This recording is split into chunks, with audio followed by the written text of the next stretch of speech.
Fala galera, tudo bem com vocês? Professor Juliano na área aí novamente. E pessoal, nós estamos falando nessa nossa sequência de agora, né? O volume 2 do seu material didático, semana 6, aula 1, tá? Porque, lembra, a gente divide isso aqui, são 2 aulas semanais, por isso que a gente divide dessa maneira aqui então. E, pessoal, nós estamos trabalhando de uma maneira geral os chamados povos pré-colombianos, tá? Quem são esses povos? Por que eles recebem também essa nomenclatura? Vamos lá. O que significa, né, esse prefixo de pré? Pré significa algo que veio antes. Então, os povos pré-colombianos, espero que esteja aparecendo aí para vocês. Os povos pré-colombianos são os povos que viviam aqui no continente americano já antes da chegada dos europeus, certo? Quando acontece essa chegada? Lembra que nós temos então o Cristóvão Colombo chegando aqui no ano de 1492, chega lá na região da América Central. Certo? Só que qual o problema? Ele acha que havia chego, na verdade, nas Índias, né? Por isso que o nome dos povos nativos são os índios, tá? Aqueles que ele tem uma relação direta do nome índio, tá? E com a Índia, o país hoje em dia, naquela época, a região indiana, né? Porque o Colombo morre, inclusive, acreditando piamente que havia chego nas Índias. Mas o que ele não sabia é que ele havia chego na região da América Central, tá? Um outro continente novo que ele havia descoberto. Isso no ano de 1492, tá? Então, a chegada de Colombo aqui é em 1492. Mas, antes da chegada dele aqui, já existiam povos habitando esse território, povos se desenvolvendo aqui nessa região, em todo o continente americano de uma maneira geral. Lembra, a gente pode chamar todos os povos que viviam aqui de povos pré-colombianos. Mas a gente chama especificamente de povos pré-colombianos 3 civilizações, 3 povos específicos que se desenvolveram aqui no continente americano. Quais são esses povos? Você tem que saber, você não pode faltar, não pode errar isso aqui, não pode esquecer de maneira nenhuma. Vamos lá, na ordem de organização geográfica de cima para baixo, do norte para o sul. Quem que fica lá na região mais ao norte? Nós temos os astecas, que nós vimos eles nas nossas últimas aulas, se não me engano, na nossa última aula. Os astecas são aquele povo que viviam na região que hoje é o atual território do México, né? E desenvolveram lá a sua arquitetura extremamente bem desenvolvida, na verdade, e a forma de agricultura nas tinampas. Lembram das tinampas? Que eram, então, aquelas ilhas artificiais criadas pelos astecas, que se chamavam de mexicas, né? Além dos astecas, um povo que vivia na região da América Central, nós temos os maias. Os maias vivem na região da América Central. Qual que é a característica importante dos maias? Eles tiveram o seu declínio no século VIII. Ou seja, quando os europeus chegaram aqui na região do continente americano, os maias já não existiam como uma civilização preponderante, muito bem desenvolvida. Tá? Mas por que ela teve o seu declínio no século VIII? Porque ela se iniciou ainda antes do nascimento de Cristo. Né? Então, antes de Cristo nascer, você tem povos que vão se desenvolvendo aqui na América, inclusive durante toda a Idade Média, e também durante a pré-história, se a gente for querer analisar dessa forma. Né? Então, os maias haviam entrado em declínio já quando os espanhóis chegaram aqui, e por isso eles não tiveram um choque cultural, um choque civilizacional, certo? Um choque de culturas. Astecas, maias, por fim, é o que a gente vai ver hoje, são os chamados incas. Professor, a gente não viu dessa ordem. Pois é, mas aqui é a organização que você tem que lembrar de maneira de posicionamento, né? Os astecas ficam na região do México, maias na América Central e os incas é um povo que nós iremos ver nessa nossa aula de agora, tá? Então você tem que lembrar de algumas coisas importantes. Os astecas se desenvolvem na região onde hoje é o México. Os maias já haviam praticamente sido extintos quando os espanhóis chegam aqui no século XV. Tá? E os incas eram um povo que estava em franca ascensão quando ocorre a chegada dos espanhóis aqui ao continente americano. Certo? Outra coisa, né? Esses povos não se autodenominavam pré-colombianos. Isso é uma nomenclatura com uma perspectiva europeia da história, eurocêntrica que a gente pode chamar, né? Então, eles vão ter as suas nomenclaturas para si, certo? E vamos lá então ver o que acontece com essa chamada civilização Inca. O que nós veremos na nossa aula de agora, pessoal? Essa retomada que eu já fiz com vocês sobre os povos pré-colombianos, né? E, além disso, o Império Inca, tá? Vejam, o Império Inca, galera, vejam que a gente tem ali ele sendo um império, né? Ele vai se desenvolver numa extensão territorial muito grande. O Império Inca, ele vai ser o maior império em extensão territorial, tá? Os astecas também foram um grande império, mas espacialmente, territorialmente falando, os incas tiveram aqui o maior império das Américas, certo? Onde eles ficavam localizados? Observa aqui no mapinha, galera. Aqui na região da chamada Cordilheira dos Andes. O que é a Cordilheira dos Andes, galera? Entrando um pouco nos aspectos geográficos, né? Ali a Cordilheira dos Andes, ela é um chamado dobramento moderno. O que é isso? Quando você tem encontro de placas tectônicas, uma placa vai passando sobre a outra e isso deu origem a essas cordilheiras. Então, a Cordilheira dos Andes que a gente vai ter nessa região aqui é praticamente a ponta de uma placa tectônica que está aparecendo ali, né?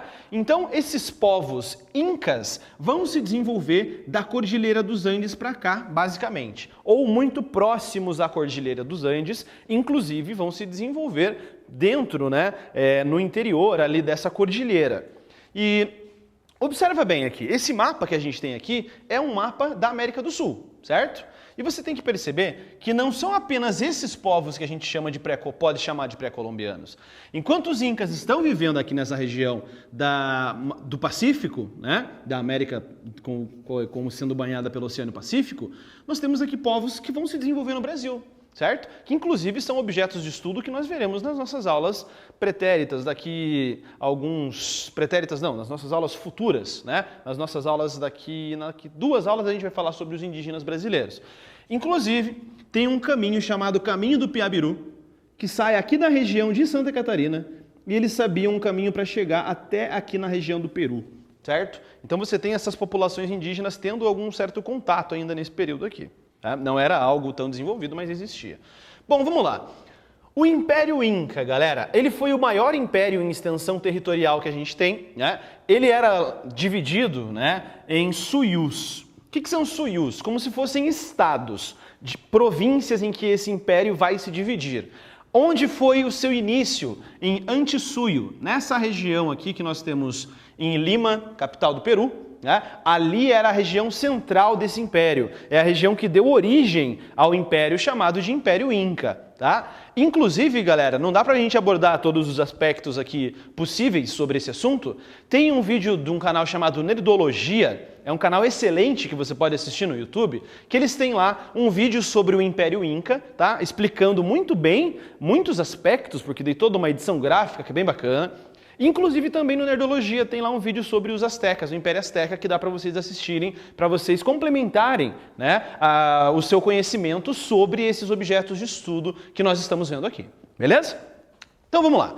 Continuando, inicialmente ocupavam o Peru, né? E através de guerras, na maioria dos casos, eles vão expandindo o seu território. Os incas vão dominando novas regiões, algumas outras regiões, como é que eu posso dizer para vocês, voluntariamente elas vão querer fazer parte do Império Inca, só que serão autônomas. Você tem um poder centralizado, né? Que por exemplo, vai partir aqui do Antissuyo, só que você tem outras cidades tendo uma certa autonomia governamental, uma autonomia política, né? E aí, no seu processo de expansão, os incas conseguem dominar o Peru, a Colômbia, que hoje é o território do Peru, né, já era, Colômbia, Bolívia, Argentina e Chile, né? Toda essa região que a gente vai ter aqui.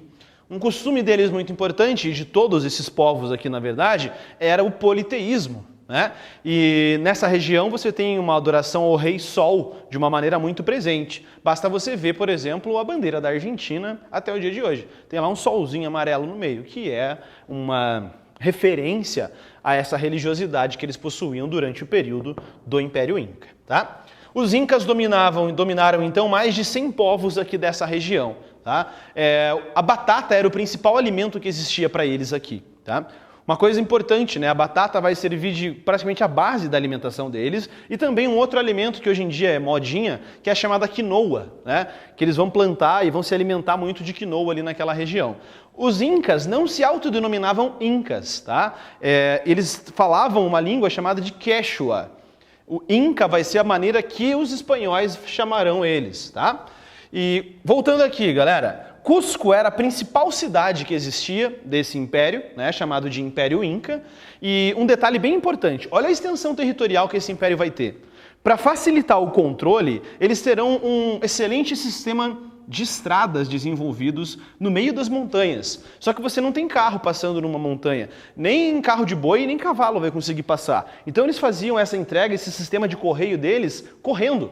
Até hoje tem umas corridas muito importantes e tradicionais nessas regiões andinas, em que as pessoas vão correndo de uma região para outra, simbolizando a entrega de informações, né? Simbolizando essas corridas aqui ainda. Extensa rede de caminhos para poder facilitar o comércio e a base da economia desses povos é a agricultura, beleza? Continuando. Essa aqui é só uma imagenzinha que eu coloquei para vocês, né? Aquele solzinho que eu disse, que é o mesmo solzinho que a gente tem lá na bandeira da Argentina, tá? Quem era o líder máximo dos incas, galera? O chamado Sapa Inca, filho do sol, que representava a mediação entre o mundo dos homens e dos deuses, além de ser considerado responsável pelo equilíbrio e pela harmonia do universo. Em caso de morte, suas esposas e seus servos eram sacrificados e os corpos depositados junto ao dele no templo Sol. Vejam que o deus Sol é um deus importante, né? Por que as civilizações antigas adoram o deus Sol? Por causa da relação que elas vão ter com a agricultura, né? A dependência direta que toda a civilização tem graças a isso. Bom, aqui, galera, nós temos uma cidade que é conhecidíssima, né? Ponto turístico até os dias de hoje, que é a cidade de Machu Picchu. A cidade de Machu Picchu ficou escondida por muito tempo, né? Recentemente, uma antropóloga que foi para lá, para aquelas regiões, que descobriu que existia essas ruínas, tá? E aqui você tem o desenvolvimento como se fosse da principal cidade que existia do Império Inca, que fica muito próximo a Cusco, tá? E aqui você consegue reparar, mais nessa imagem, na verdade, a maneira que eles se organizavam. Vejam que são um formato de escadinhas isso aqui, né? Os chamados terraços. Por que eles faziam isso? Porque é uma região muito íngreme, uma região de cordilheira. Portanto, para desenvolver a agricultura nessa região, é muito complicado. Então, eles, em vez de deixar uma montanha direta, eles vão tirando pedacinhos, né? Tipo assim, ó, você tem aqui uma região montanhosa. Você consegue plantar aqui? Não. O que eles vão fazendo, então? Eles vão recortando partes dessa terra, vão recortando. Aqui você tem essa parte plana em que você consegue desenvolver a agricultura. E outra, a água vai passando, levando também, muitas vezes, alguns tipos de nutrientes de uma região, de um lugar para o outro. Tá? E vejam, essa região é uma região de cordilheira e ela é uma região de atividade sísmica, né, de terremotos. E eles não utilizavam, inclusive, nas suas construções, argamassa. As pedras eram colocadas, eram cortadas de uma maneira para encaixar perfeitamente, tá? Que você vai ter aqui, então, nessas escadinhas que a gente tem até hoje nos terraços incas. Beleza, galera? Então, a gente viu aqui as características principais da civilização inca. Eles vão ter ali o seu controle pelo Sapa Inca. Um detalhe bem importante, né? Quando os espanhóis chegam aqui, logo eles conseguem tomar posse dessa região. E por que os espanhóis vão ter bastante interesse pela região do Império Inca? Devido à enorme quantidade de ouro e prata que vai ter disponível, né? Nós temos a morte do Sapa Inca devido a doenças trazidas pelos espanhóis, né? Após isso, pessoas da sua família começaram a tentar disputar o poder. Os espanhóis se aproveitaram disso, enganaram lá um dos que estavam disputando o trono e conseguiram roubar muito ouro e muita prata dele e acabaram o matando e com isso conseguiram dominar toda a região do Império Inca. Tivemos ainda um foco de resistência, né, que foi lá o imperador Tupac Amaru, que depois, inclusive, recebeu lá, foi dado esse nome para um rapper lá dos Estados Unidos que vocês conhecem, certo? Então, as atividades da plataforma de vocês já estão disponíveis, façam essas atividades, por favor, certo? Eu sou o professor Juliano e até a nossa próxima aula, quando nós começaremos a falar já sobre... Na verdade, na próxima aula a gente vai fazer correção de atividade de casa, beleza? Tchau, até mais!